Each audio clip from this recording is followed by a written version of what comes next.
سلام دوستان، مینا نظری هستم از سایت تخفیفه. خب تو این ویدیو میخوام نحوه استفاده کردن از کد تخفیف اوکالا یا همون فروشگاه افق کوروش رو که خیلیاتون میشناسید رو خدمتتون آموزش بدم. خب بیشتر حالا فروشگاه اینترنتی، سوپرمارکت های اینترنتی برای اینکه حالا بیان مشتری های جدیدی رو جذب کنن یا برای اینکه فروش بیشتری داشته باشن میان یک سری کد تخفیف ارائه میدن. خب این کد تخفیف اصلا برای چیه؟ برای اینکه حالا من و شما رو ترغیب کنن که بیایم بیشتر با این فروشگاه آشنا بشیم، اینکه این فروشگاه رو از همه لحاظ تستش کنیم. حالا تست کردن شما شاید تو ذهنت بیاد چجوری می‌خوایم یه فروشگاهی رو تست کنیم.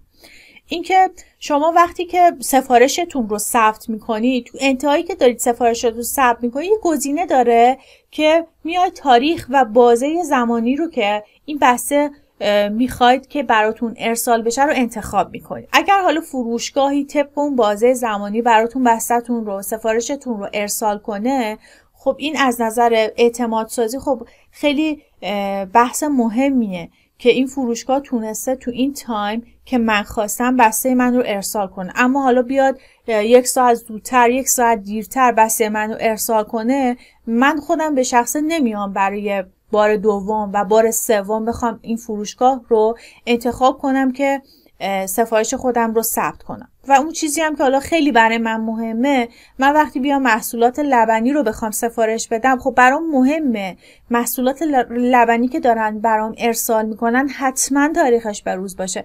نه یا حالا فروشگاهی بخواد تاریخ چند روز پیش رو برای من ارسال کنه. به هر حال من وقتی دارم سفارشی رو ثبت میکنم همون موقع اون محصول رو نمیخوام استفاده کنم، چند روز توی یخچال من هم میمونه تا بخوام اون محصول رو بخوام استفاده کنم. پس بنابراین چیزهایی هستن که خیلی مهم هستن. یا یه چیز دیگه ای هم هستش، این که مثلا شما وقتی که سفارشتون رو ثبت کردید که این سفارش حالا یا سفارشتون اشتباه ارسال شده باشه یا اون سفارشی که ثبت کردید اون چیزی که حالا به دستتون رسیده مشکل دار باشه، اون فروشگاه باید یه راه ارتباطی مناسبی داشته باشه که شما وقتی یه مشکلی براتون به وجود اومد شما بتونید از اون طریق اعلام کنید و مشکلتون حل بشه. و این خیلی مهمه که چجوری بتونن باهاتون برخورد کنن و مشکلتون رو حل کنن. خب من اگه بخوام از تجربه شخصی خودم بگم، من چند هفته پیش اومدم از سایت اوکالا سفارشم رو ثبت کردم و خرید انجام دادم. سفارشی که ثبت کردم به هر حال یک کد تخفیف 50,000 تومانی بود. تو حالا 150,000 تومان اگر خرید میکردم 50,000 تومان به من تخفیف میداد. خب این خیلی وسوسه کننده بود.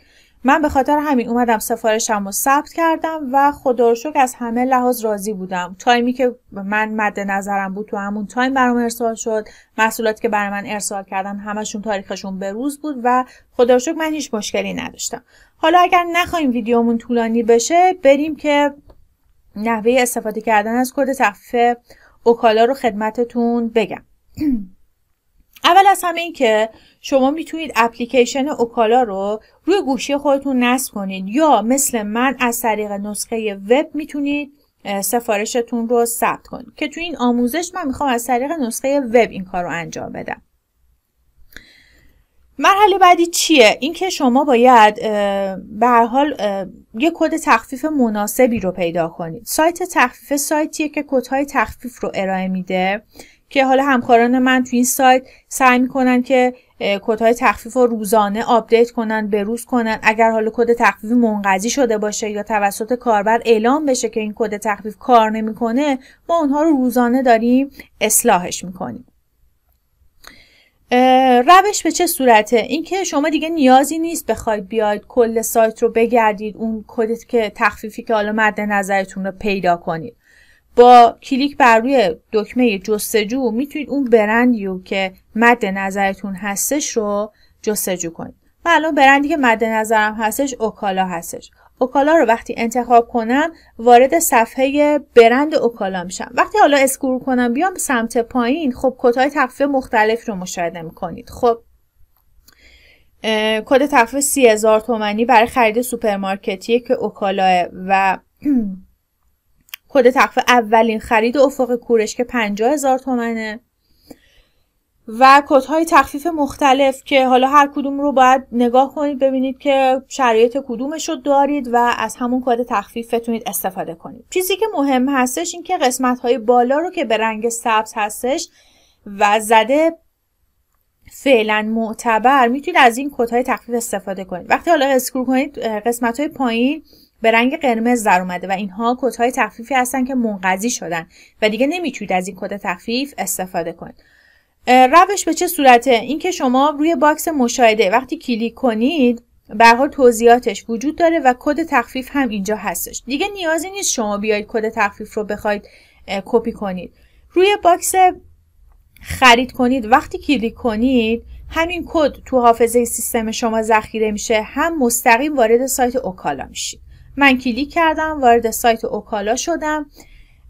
خب میبینید دسته‌بندی های مختلفی هستش توی سایت اوکالا که هر کدوم رو اگر حالا بنا به نیاز خودتون میتونید هر کدوم رو انتخاب کنید. اول از همه این که شما میخواید باید حالا توی سایت اوکالا وارد بشید، شمارتون رو وارد میکنید و ورود به اوکالا رو کلیک میکنید. یه کدی براتون SMS میشه که این کد رو باید توی این باکس مربوطه، حالا من منتظرم که کد برام ارسال بشه. خب کدی که برام اومده 83575. خب من وارد سایت اوکالا میشم. خب دسته‌بندی های مختلفی سایت اوکالا داره که دسته‌بندی هاشو مشاهده میکنید. اینکه به هر حال شما هر چیزی که نیاز داشته باشید میتونید از این طریق بیاید و خریدتون رو انجام بدید. خب مثلا الان من نوشابه پرتقالی اگر بخوام میام افزودن به سبد رو میزنم. اگر حالا تعداد چند تا بخوام با زدن علامت مثبت تعداد رو اضافه میکنم. اگر خب کمتر بخوام بکنم خب منها رو میزنم و تعدادش کمتر بشه. خب اینم همینجور تعدادش رو میتونم اضافه و کمش کنم. و در نهایت اینکه شما به هر حال میتونید وارد حساب کاربری خودتون بشید و تو حساب کاربریتون اطلاعاتتون رو کامل کنید. مثلا شما میتونید اسم و مشخصاتتون رو اینجا وارد کنید.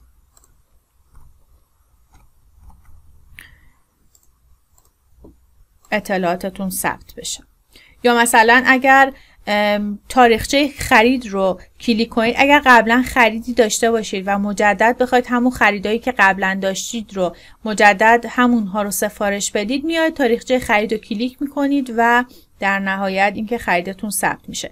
حالا کیف پول چیه؟ اینکه شما اگر حالا خیلی خرید میخواید انجام بدید از اوکالا، میاید کیف پولتون رو شارژ میکنید.